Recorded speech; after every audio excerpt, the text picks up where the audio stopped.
Que le hemos titulado Jesús mira tu fe, no tus pecados. Vamos a ver qué nos dice el Evangelio de San Marcos, el capítulo 2. Evangelio de San Marcos, en el capítulo 2. Uno de los principios que encontramos en el ministerio de Cristo Jesús es que Él siempre antepuso la necesidad de los demás. Él siempre antepuso la necesidad de todos aquellos que le rodeaban. A Él no le importaba en algún momento tener que dejar de comer, ¿verdad? Con tal de dar la oportunidad a las personas para que pudieran encontrarse y pudieran conocer, pudieran experimentar el amor del Padre Celestial. Así que Jesús vino como la palabra encarnada, porque Él es la palabra encarnada, ¿verdad? Eso es lo que nos dice el Evangelio de San Juan, ¿verdad? Que el Verbo se hizo carne y habitó entre nosotros. Por lo tanto, en el Evangelio de San Marcos capítulo 2 encontramos una experiencia extraordinaria de donde vamos a extraer muchas lecciones espirituales para nosotros. Y ese poder que se manifestó, ese poder que pudieron algunos ser testigos, ¿verdad? Del poder de Dios manifestándose en la vida de un individuo que probablemente la sociedad había rechazado, que probablemente la sociedad lo había reprobado. Y el poder de Dios es capaz de manifestarse en la vida de aquellos que pueden estar marginados, que pueden estar reprobados o que la sociedad le ha perdido completo o total valor. Debemos recordar que la palabra de Dios siempre resalta el trato que Dios tiene con la raza humana. Y a mí me gusta cómo el apóstol Pablo en Romanos capítulo 5 y el verso 8, él dice que mas Dios muestra su amor para con nosotros en que siendo aún pecadores, no importando nuestra condición, es lo que dice la palabra, siendo aún pecadores, Cristo murió por nosotros. Y acá, en el capítulo 2 del Evangelio de San Marcos, encontramos una de esas experiencias extraordinarias que resalta cómo Cristo Jesús se relacionaba con las personas, cómo Cristo Jesús siempre tenía toda la intención de manifestar el beneficio, manifestar su poder, su gracia en favor de los necesitados. Y hoy damos gracias a nuestro Dios porque quienes estamos acá también somos necesitados. De una o de otra forma, todos los días, a cada momento de nuestra vida, necesitamos del amor de Dios, necesitamos de la gracia de Dios, necesitamos del poder de Dios manifestándose en nuestra vida. El capítulo 2 del Evangelio de San Marcos nos dice en el verso 1: después de algunos días, muy bien, están conmigo, ¿verdad? Muy bien, dice la palabra de nuestro Dios, capítulo 2, verso 1. Después de algunos días, Jesús entró otra vez en Capernaum. Y cuando se supo que estaba en casa, dice el verso 2, inmediatamente se juntaron muchos, de manera que ya no cabían ni aún a la puerta. Oh, algo estaba ocurriendo acá. Claramente nosotros hoy en día tenemos mucho que aprender, ¿no es cierto?, de los métodos que Jesús utilizaba. Claro, en aquella época no se podían ver los medios publicitarios que ahora conocemos, ¿verdad? Así que no se contaba con prensa escrita, radio, televisión y cualquier otro método que actualmente se utiliza para publicitar algún evento, ¿verdad? Jesús no necesitaba de ello. Sencillamente Jesús aparecía en cualquier lugar. Y la Biblia nos dice, cuando nosotros leemos los 4 evangelios, la Biblia nos dice que Jesús regularmente estaba rodeado de mucha gente. Siempre estaba rodeado de una multitud. Y desde esta historia en adelante vamos a ver cómo normalmente la multitud que rodeaba a Jesús siempre se encontraba haciendo algo. Y ustedes lo van a notar en los relatos que durante la semana vamos a examinar, ¿verdad? Las multitudes siempre se encontraban normalmente estorbando. ¿Qué se encontraba haciendo las multitudes? Estorbando, normalmente. Usted lo va a ver ahí, ¿verdad? Saqueo, ¿recuerdan a Saqueo? ¿Verdad? Quería ver a Jesús Y entonces él tenía un problema extra, ¿verdad? Porque dice que era bajito de estatura. Y aparte de eso, pues dice que Jesús estaba rodeado ¿de qué? De una multitud. Así que él tuvo que hacer una hazaña de un niño, ¿no es cierto? Subirse a un árbol, tal vez pelear la rama con algún par de niños por ahí, para poder subirse y ver al maestro. Porque la multitud no le permitía ver ¿a quién? Ver a Jesús. Y así aparecen muchas historias en la Biblia donde las multitudes que rodeaban a Jesús regularmente estaban ¿qué? Estropeando el paso para que la gente se acercara a Jesús. Y lo vamos a ver en esta historia también, que dice ahí, se escuchó la noticia, ¿verdad? Los eruditos bíblicos dicen que normalmente esa casa pudo haber sido la casa de Pedro, ¿verdad? Llegó a la casa de Pedro. Y entonces cuando llegó a la casa, Jesús entró por ahí sin hacer mayor ruido, pero alguien lo vio. Y entonces parece que ese vecindario no era tan diferente a los nuestros, ¿verdad? Cualquier noticia nueva por ahí, corría rápido. ¿Ah? No es muy diferente a nuestro vecindario, ¿no es cierto? Cualquier cosa nueva por ahí, rápido, ¿verdad? Buena o mala, en este caso pues era una buena noticia, eso es bueno. Las buenas noticias deberían esparcirse así de rápido, ¿está bien? ¿Estamos de acuerdo? Las buenas noticias que se puedan expandir, extender de una vez, ¿verdad? Como el fuego voraz, de una vez que se pueda extender. Y entonces eso fue lo que pasó. Alguien vio a Jesús entrar ahí a la casa y entonces le pasó la voz al vecino y el vecino al otro vecino, y así la noticia corrió. Y me gusta cómo el verso 2 de una vez dice, se dieron cuenta que Jesús había llegado a la casa, y el verso 2 dice, inmediatamente se juntaron, ¿cuántos? Muchos. ¡Qué bueno! Bueno, se juntaron tantos que dice que la casita ahí donde Jesús había llegado ya no daba abasto, de manera dice que ya no cabían ni aún a la puerta. ¿Y cuál es la mayor necesidad que la gente tiene? ¿Cuál es la mayor necesidad? ¿Qué fue lo que Jesús hizo? ¿Qué fue lo que Jesús hizo?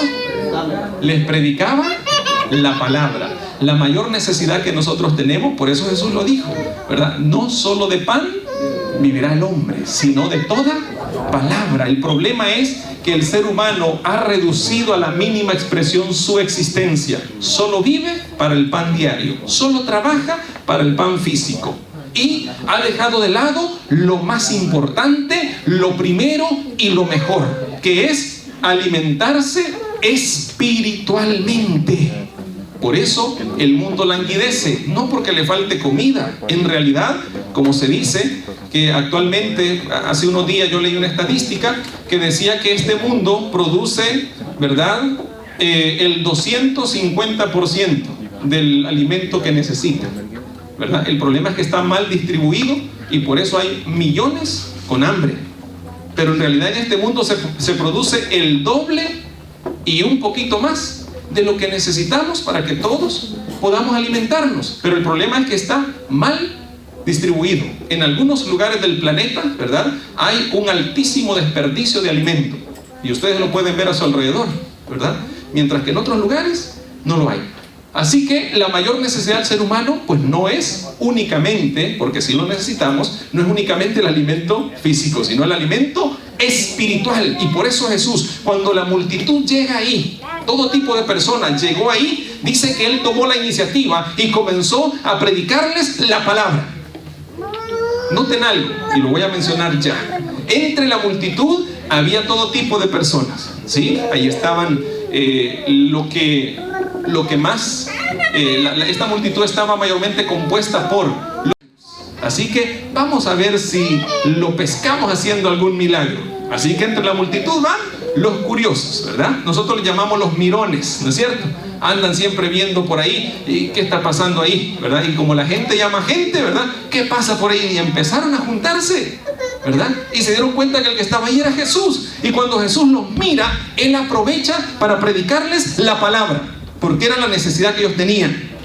Así que la Biblia nos enseña eso. Claro, entre la multitud también estaban los discípulos, ¿verdad? Los discípulos eran aquellos que estaban tratando de aprender de Él, ¿verdad? Eran sus seguidores, que querían ser como su maestro. Pero también entre la multitud estaban algunos que eran sus enemigos. Los enemigos de Jesús estaban ahí para ver si lo podían pescar en alguna palabra maldicha, ¿verdad?, para poder acusarle. Y claro, había un grupo de personas que quería darle muerte a Jesús. Pero claro, aquí en el comienzo de su ministerio público, lo encontramos a él predicando la palabra, enseñando a las multitudes. Y el verso 3 dice que la noticia llegó rápido, se extendió en toda la aldea, las personas se movilizaron. El que estaba tal vez comiendo por ahí dejó su comida, vino rápido. El que estaba descansando dejó de descansar y dijo: aquí está Jesús. Y como dice la Biblia en el verso 1, Jesús llegó otra vez. Ya había pasado alguna vez, ya había hecho tal vez algún milagro, y ahora que llegaba, estaba dando la oportunidad a otras personas para que pudieran tener un encuentro personal con él. Y por eso el verso 3 nos dice que hubo 4 personas, probablemente hubo más, pero la Biblia nos habla en el verso 3 que 4 personas tomaron la decisión no de ir donde estaba Jesús, sino que tomaron la decisión de ir a buscar a un amigo que tenían en común, ¿verdad? A un amigo que tenían en común. Ese amigo que tenían en común, pues tenía un problema. ¿Cuál era el problema que tenía ese amigo? Vamos a leer el verso 3. Dice: entonces vinieron. Aparte de la multitud que llegó a ver a Jesús, dice el verso 3, entonces vinieron a él, a Jesús, unos trayendo un paralítico que era cargado por 4.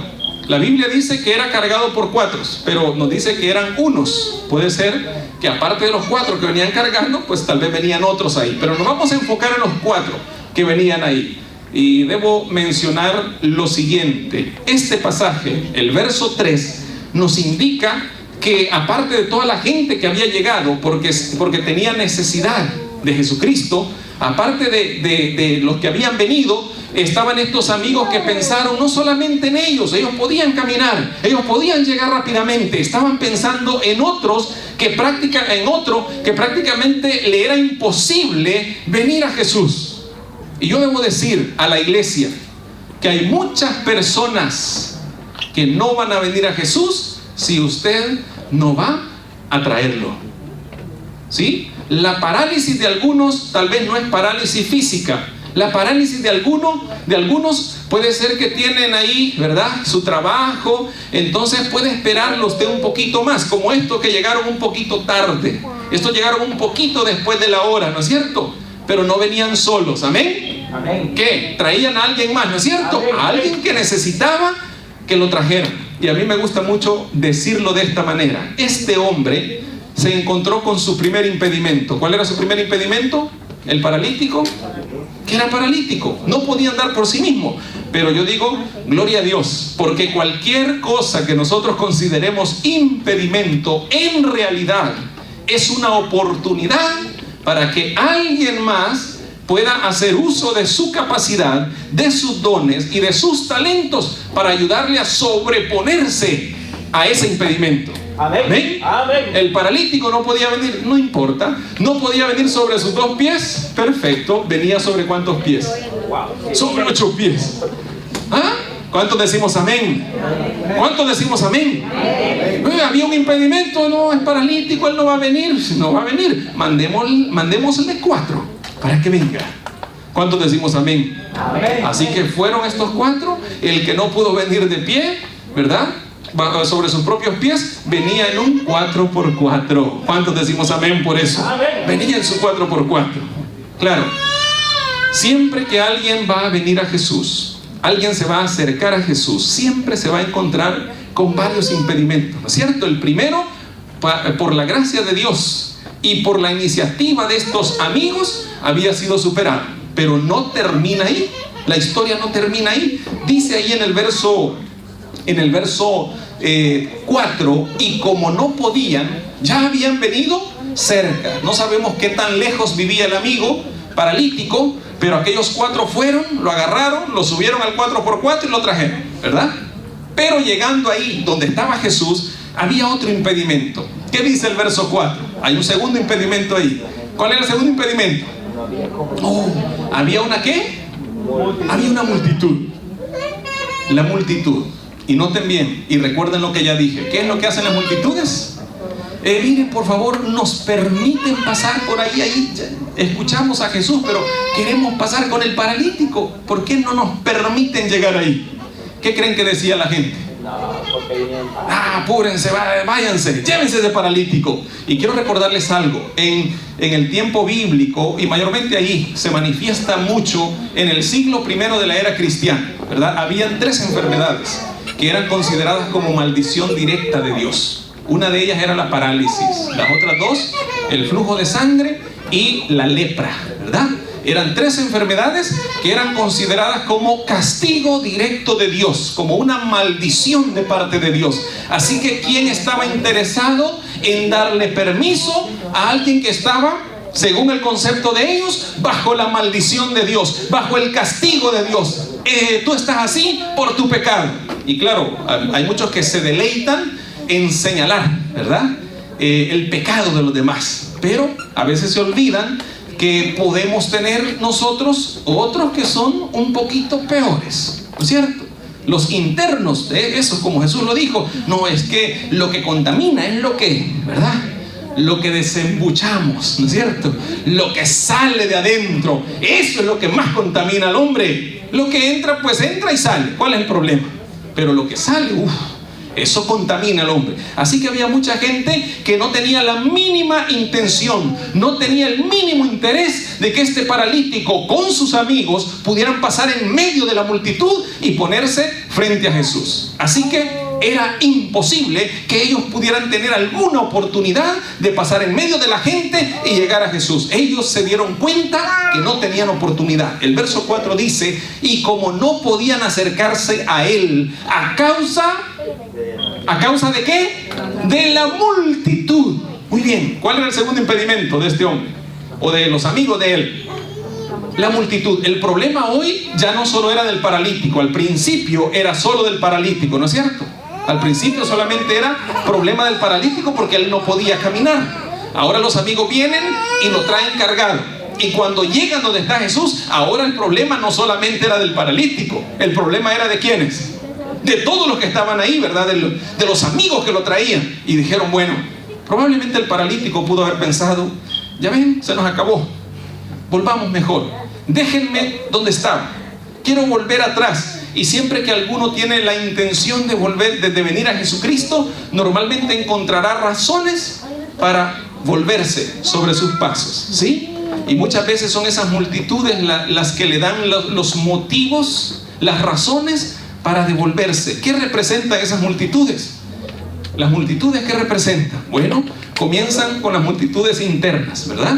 Los prejuicios, ¿verdad? Venir a la iglesia, no, es que alguien me vio mal por ahí, ¿verdad? Y que sabemos si es que tal vez alguien, el que lo vio mal, lo que tenía era dolor de estómago, ¿verdad? Y lo vio mal por eso, le dolía el estómago. Y usted dice, no, es que me vio mal. Oh, no, es que cuando yo llego ahí, siento que todo el que me ve me está acusando. Y claro, el que anda mal internamente, cuando anda por la calle, mira que hasta las nubes lo acusan, ¿no es cierto? No digamos si alguien lo mira por ahí, siente que todo el mundo lo está acusando. Así que la primera multitud que impide que nos acerquemos a Jesús son los prejuicios personales. No, es que en la iglesia hay mucho hipócrita, ¿verdad? Y puede ser cierto, pero recordemos que cuando nosotros venimos a la iglesia debemos venir para buscar ¿a quién? A Cristo Jesús. Por eso el apóstol recomendó, ¿verdad? Puesto los ojos en Jesús, el autor y consumador de la fe. Es cierto, después llegamos a ser parte de una comunidad de fe que nos ayuda a crecer, pero en la comunidad de fe pues habrá de todo un poquito, ¿verdad? Somos como un tutti frutti, ¿no es cierto? Estamos en la misma canasta, ¿verdad? Tenemos formas diferentes y sabores diferentes, caracteres diferentes, ¿no es cierto? Eso dice la palabra de Dios. Así que la multitud no se moverá ni un pelo. Y no se movió. Así que ellos encontraron otro mecanismo, otro método. Hay que venir a Jesús primero. Para que la multitud se mueva, hay que venir a Jesús primero. Recuerden, y lo recalco, no hay que resolver los problemas para venir a Jesús, porque cuando usted resuelve un problema, ya se le generaron 100 más. Así que nunca va a venir a Jesús sin problemas. Eso se lo garantizo. No soy profeta, pero se lo garantizo. Usted resuelve su problema. No, ya casi lo resuelvo. Y cuando lo resuelve, ya está rodeado de ¿cuántos problemas más? De 100 más. Así que nunca va a venir con sus problemas resueltos. O no, es que cuando yo abandone este pecado, ¿verdad? Y bueno, se puede forzar y usted cree que ya lo abandonó, y cuando está por ahí otra vez cae y más profundo todavía. Así que nunca abandonará el pecado antes de venir a Jesús. Debe venir a Jesús si quiere abandonar el pecado. Amén. Debe venir a Jesús si quiere resolver sus problemas. Amén. Así que el verso 4 dice que como no podían acercarse a él a causa de la multitud, dijeron, bueno, no vamos a poder pasar en medio de la multitud, entonces vamos a ver qué opciones tenemos. Las casitas en Palestina normalmente tenían, ¿verdad?, una terraza, y en la parte de afuera tenían una serie de escalinatas, ¿verdad?, como gradas ahí en la parte de afuera. Recuerden que la zona ahí era pues una zona pesquera, entonces ellos ponían ahí el pescado a secar, ¿verdad?, normalmente. Y claro, ellos usaban un método distinto de poner o de hacer las azoteas. Normalmente ellos usaban una especie de un enrejado, ¿verdad?, de madera, bien confeccionado. Ponían un poquito de piedra, ponían un poquito de barro y finalmente ponían una especie de baldosa, ¿verdad?, como ladrillos de esos que se cosen, pero de piso, así más anchitos, parecidos a los ladrillos de esos que se cosen, ¿verdad?, del barro que se cose. Muy bien, entonces ahí subieron ellos. ¿Pudieron pasar en medio de la multitud?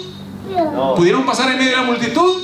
No. Pero ¿podían pasar sobre la multitud? ¿Podían pasar sobre la multitud? Sí podían. Así que pasaron encima de la multitud. Y ahí, ¿verdad?, el que se creía un poquito más ingeniero dijo, yo creo que Jesús ya en el techo, con el amigo allá arriba. Dijeron, bueno, yo creo que Jesús está como por este lado, ¿verdad? Así que manos a la obra.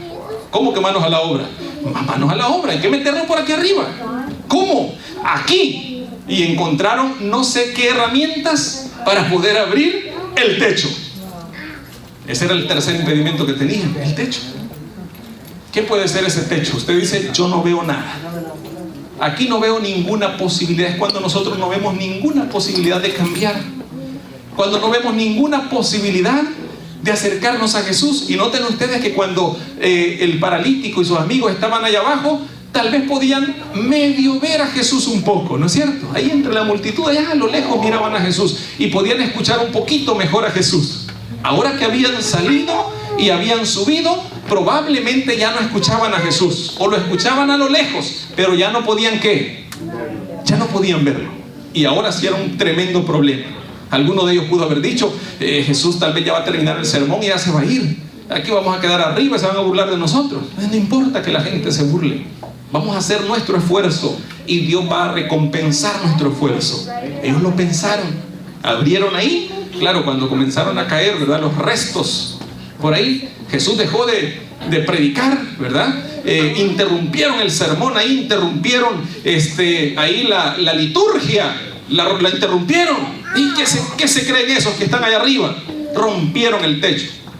Ahí después le iban a mandar la cuenta al que había roto ahí el techo, no importa, ¿verdad? Porque a veces para traer a las personas a Jesús hay que hacer ciertas inversiones, ¿no es cierto? ¿Sí? Hay cosas que se rompen, hay cosas que se quiebran, ¿verdad? Como la mujer que había perdido la monedita, comenzó a levantar polvo. Dice que barrió, ¿no es cierto? Barrió, no habían aspiradoras, barrió, pues había que encontrar la moneda. Y claro, había algún alérgico por ahí, ¿verdad? Siempre el levantar polvo siempre hace que aparezcan los alérgicos, los que siempre están ahí murmurando, ¿verdad? Así, y hacen ruido por aquí, por allá. ¿Quién está levantando polvo? Permítame, estamos buscando la moneda. Déjenos encontrar la moneda. Y así estaba pasando aquí. ¿Quién está arruinando el techo? ¿Qué les importa que estemos arruinando el techo? Vamos a bajar este paralítico para ponerlo delante de Jesús, para que sea salvo. Y eso fue lo que ellos hicieron. Abrieron por ahí, claro, no lo podían bajar como en una cápsula, ¿verdad? Parado, tuvieron que romper un poquito más, ¿verdad? Así acostado, y si era judío, andaba por los 2 metros, ¿verdad? Era grande. Entonces ahí rompieron. Y óiganme, ahí probaron el primer ascensor también. Probaron el primer 4x4 y probaron el primer ascensor. ¿Cuántos decimos amén por eso? Amén. Lo que nunca había sido hecho fue hecho para salvar a un individuo que necesitaba la gracia de Cristo Jesús. Gloria a Dios por eso. Así que la gente se cayó. La gente sí se hizo a un lado ahora, ¿verdad? ¿Quién se iba a quedar ahí para que le cayera encima el enfermo? Ahora sí se apartaron y Jesús estaba ahí. Claro, los amigos, dice el verso 4, no podían acercarse a él a causa de la multitud, pues pasaron encima de la multitud. Amén. Amén. Quitaron parte del techo de donde estaba, de donde él estaba, y a través de la abertura bajaron, ¿qué dice la Biblia? ¿Bajaron qué cosa? La camilla, ¿verdad? ¿Dónde estaba? El paralítico, el primer ascensor por ahí. No, miren, es que no lo hemos probado. Bueno, aquí lo vamos a probar contigo, hermano, ¿verdad? ¿Te arriesgas? Sí. No hay otra manera. Es la única manera que te podemos ofrecer. Baja por ahí. Y ahí lo bajaron, ¿verdad? El paralítico dijo, bueno, si logro caer de aquí, ¿verdad? Quedaré peor que como vine. No importa, era un riesgo que debían correr, porque la salvación de las almas siempre conlleva ciertos riesgos. Sí, ciertos riesgos. No es que ahí nunca hemos ido. Pues vaya y toque. Nos van a tirar la puerta, pues que se la tiren, ¿verdad? No hay problema, arriesguémonos por ganar almas, por traer a los paralíticos que necesitan encontrarse con Jesús. No importa que la multitud se oponga, no importa que encontremos techos ahí que no nos dejan avanzar. Rompamos techos si es necesario. Y ahí dice el verso 4, y como no podían acercarse a él a causa de la multitud, quitaron parte del techo donde estaba él, y a través de la abertura bajaron la camilla en que yacía el paralítico. Gloria a Dios por eso. La gente contuvo la respiración. ¿Y ahora qué es lo que sigue? No estaba en la liturgia, no lo encontraban en el programa eso. No estaba en la liturgia. ¿Y ahora qué? ¿A quién le toca? ¿Quién es el que sigue? Bueno, dejen que Jesús hable. Y dice aquí el verso 5, al ver Jesús que habían arruinado el techo. No dice eso, ¿verdad? No dice, ¿a quién importa el techo? Si hay un alma que salvar, si hay un paralítico que sanar, si hay una persona que restaurar porque el pecado la tenía arruinada. Jesús lo único que vio fue lo más importante que el ser humano puede ofrecerle a Cristo Jesús: la fe. Amén. Y dice la Biblia ahí, al ver Jesús, la fe, no vio ni siquiera los pecados, aunque los traía, porque el verso 5 también nos dice que este hombre traía fe, pero también traía pecados. ¿Pero qué fue lo que vio Jesús? Al ver Jesús la fe de ellos, dijo al paralítico. ¿Qué le dijo al paralítico? Y usted puede olvidar todo lo que dije, pero no se olvide de este pasaje porque es el centro de la historia. Dice la Biblia, al ver Jesús la fe de ellos, dijo al paralítico: hijo. Esa no es cualquier palabra. Usted le dice hijo a cualquier niño, pero esa no es cualquier palabra. Esa palabra en labios de Jesús significa adopción. ¿Qué significa? Adopción. Si Él nos dice hijos, ¿qué es lo que Él está diciendo? Yo soy tú. Yo soy tú, Padre. ¿Cuándo fue la última vez que este paralítico escuchó hijo? Si lo más seguro es que había sido abandonado por su familia. ¿A quién le gustaría tener a un hijo que estaba bajo la maldición de Dios en la mentalidad de aquella época? No creo que entre los 4 viniera algún familiar, porque ni su propia familia había velado por él. Lo más seguro es que este paralítico estaba tirado por ahí en alguna zona donde iban a poner los paralíticos para que vivieran y vivieran de las limosnas.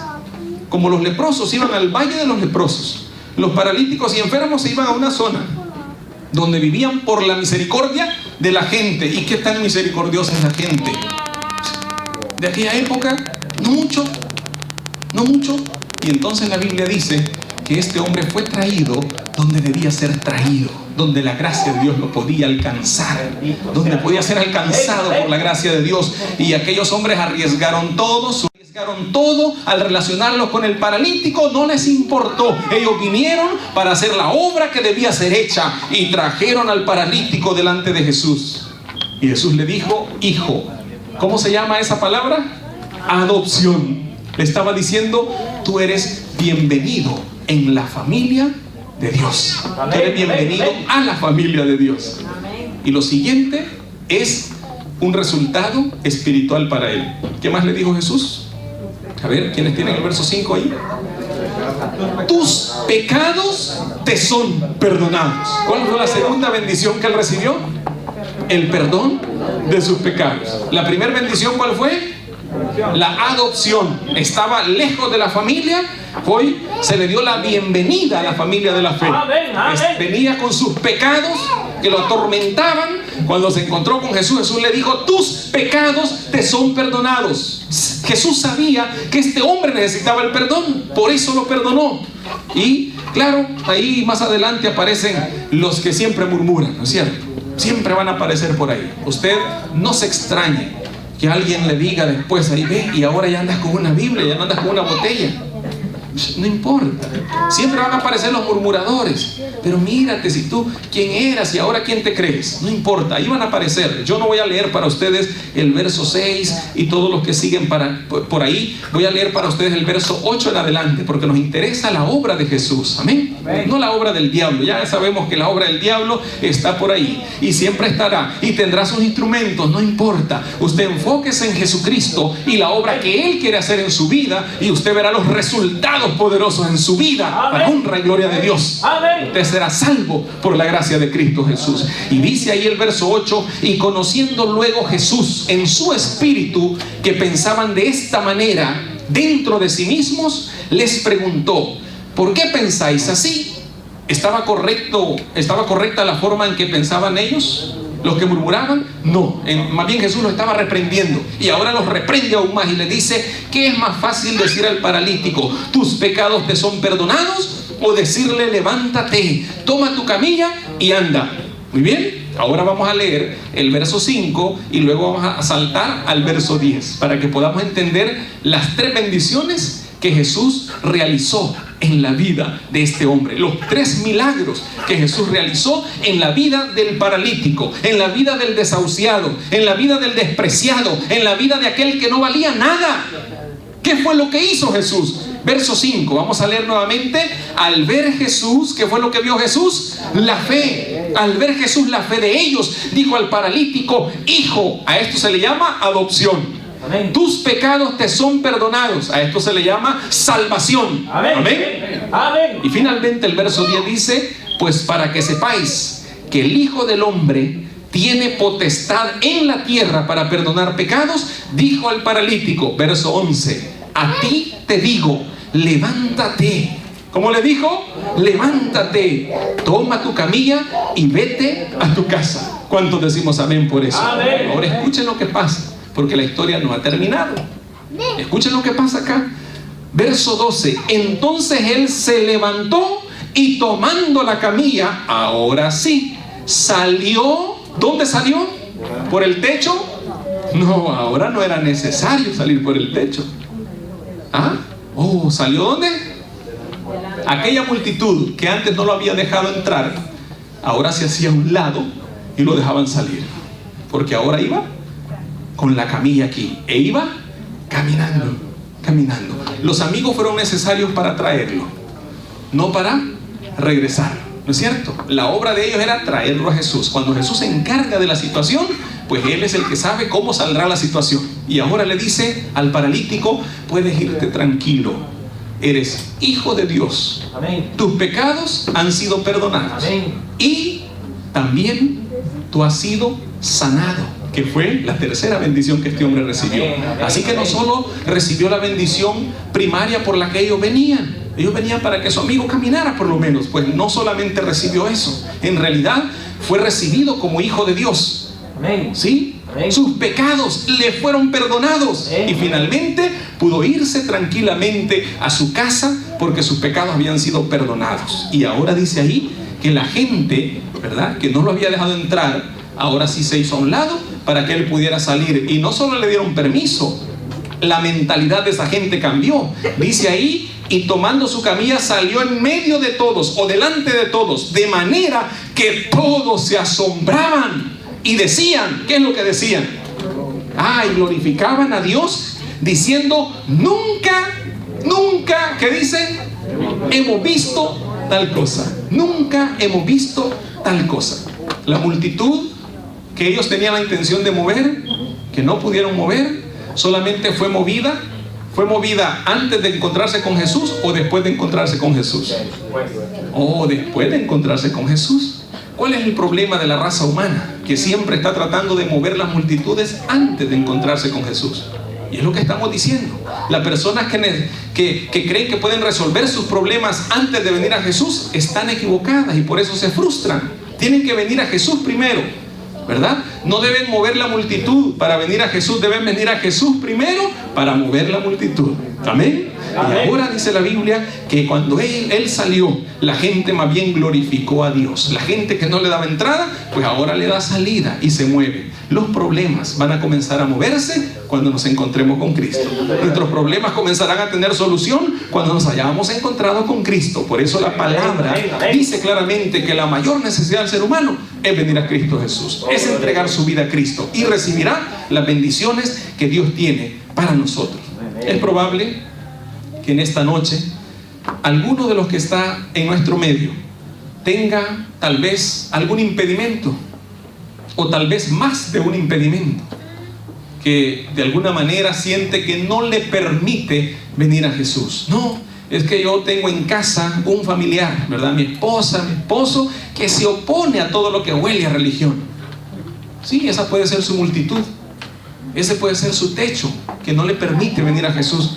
¿Por qué no lo ponemos hoy en las manos de Dios y dejemos que Él se encargue de eso? ¿Qué les parece? Es probable que alguno diga, no, es que yo tengo una vida pecaminosa que me da vergüenza siquiera pensar en quién soy yo. Usted no sabe quién soy yo. Y el diablo aprovecha para decirnos que no valemos nada, que vivimos una vida miserable, que valemos más muertos. ¿Por qué podemos venir a Jesús si no valemos nada? Pues la palabra nos dice que no importa hasta dónde el pecado nos haya degradado, hasta dónde hayamos corrido lejos de Dios, Él nos invita hoy para que vengamos delante de su presencia y solo nos pide un requisito. Si nosotros tenemos ese requisito, podemos venir con toda confianza a Él. ¿Cuál es el requisito que traía el paralítico? ¿Ah? La fe. ¿Será posible que la fe esté al alcance de todos nosotros? ¿Cuántos creemos que la fe está al alcance de todos nosotros?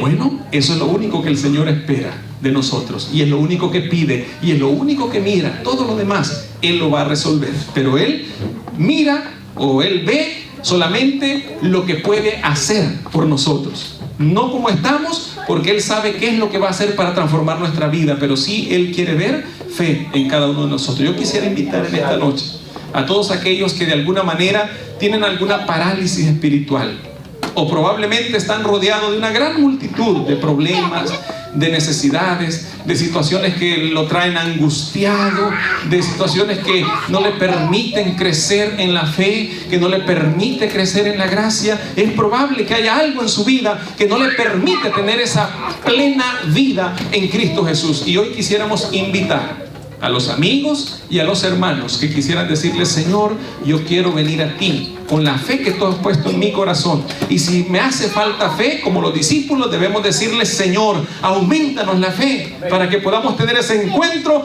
personal contigo. Vamos a invitar a nuestro hermano, ¿verdad? A nuestro hermano Castillo, para que él pueda deleitarnos con un canto, y mientras él canta, yo quiero suplicarle, si usted quiere tener ese encuentro personal con Cristo Jesús, que pueda pasar al frente, pueda venir al altar. El Señor quiere bendecirle, pero quiere que usted dé el paso de fe, que se acerque a Él, que venga a Él para que Él pueda obrar un milagro. Él quiere ver la fe en su corazón, en su vida. Así que mientras escuchamos el canto, yo estaré aquí, y mientras escuchamos el canto, vamos a suplicarles a todos aquellos que quieran poner su vida en las manos de Dios, que puedan venir, y el Señor podrá hacer un milagro en su vida. Solamente necesitamos traer fe para que el poder de Dios se manifieste en nuestra vida.